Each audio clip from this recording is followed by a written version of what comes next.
আসসালামু আলাইকুম আমার প্রিয় আপু ভাইয়ারা। আল্লাহর অশেষ রহমতে আশা করি সবাই ভালো আছেন।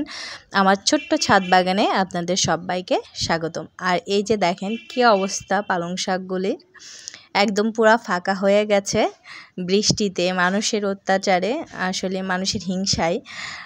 আর বৃষ্টিতে কি অবস্থা, পুরো হচ্ছে আমার টবের শাকগুলি নষ্ট হয়ে গেছে, কয়েকটা মাত্র বাকি আছে।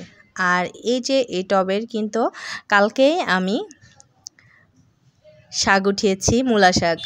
কিছুটা বাধ্য হয়ে, আপনারা তো অনেকেই জানেন আমি কেন উঠিয়েছি, আর যারা না জানেন তাদের বলি। বৃষ্টিতে একটা টবে পানি জমে গেছিলো, এই জন্যে বাধ্য হয়ে তুলেছি। আর এই দুই টবে আমি কয়েকদিন আগে, বৃষ্টির আগে পালং শাকের বীজ দিয়েছিলাম, তো দেখি শিকড় গজাচ্ছে। তো এখন যদি আমি মূলা শাকের বীজগুলি বপন করে দেই, তাহলে মূলা শাক আর পালং শাক দেখা যায় সাথেই বের হবে। পালং শাকের বীজ বেরোতে কিন্তু অনেকটা সময় লাগে। তো আপনারাও কিন্তু আমার মতো বিনা যত্নে, বিনা পরিশ্রমে শাক করতে পারেন। মূলা শাক, পালং শাক, লাল শাক, ডাঁটার শাক, এগুলিতে কোনো সার দেওয়ারও প্রয়োজন হয় না।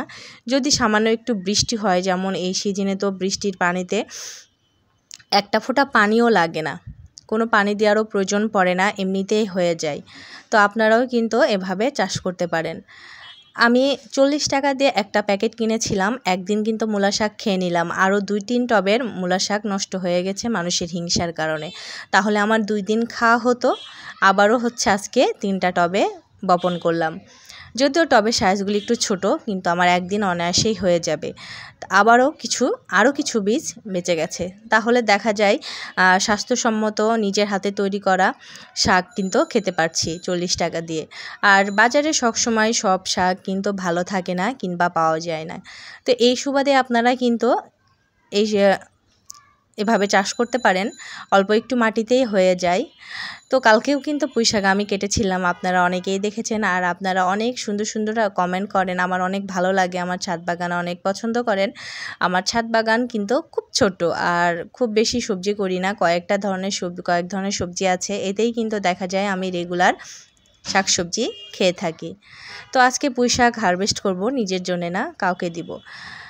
এবার কমই দিয়েছি সবাইকে, কারণ দিয়েও কোনো লাভ হয় না, আমার পক্ষে কেউ থাকে না, আমাকে কেউ সাপোর্ট করে না। তো এর জন্যে দেইনি এবার কাউকে, একা একা সবগুলি খেয়েছি। তারপরও মাঝে মধ্যে দিয়েছি, অনেককেই দিয়েছি, যাদের হচ্ছে থেকে মানে ভালো কিছু পেয়েছি তাদেরকে দিয়েছি। তো আজকে হচ্ছে কিছু দিয়ে দিব। তো অনেকগুলি কাটলাম। আর পুঁই শাকের কথা কি বলবো, অনেক দিন থেকেই তো খাচ্ছি। আপনারা যারা আমার রেগুলার দর্শক তারা তো জানেন।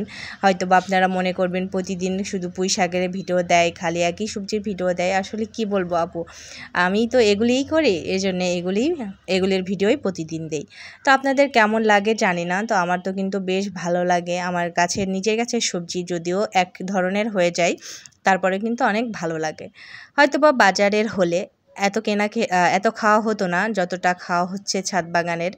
আর এই যে দেখেন মাশাআল্লাহ কত সুন্দর সুন্দর ডোগাগুলি, আর কত মোটা মোটা, তবে অতিরিক্ত মোটা না। আমাদের রাজশাহীতে কিন্তু এর থেকে দ্বিগুণ মোটার পুঁই শাক হয়ে থাকে, অনেক মোটা মোটা।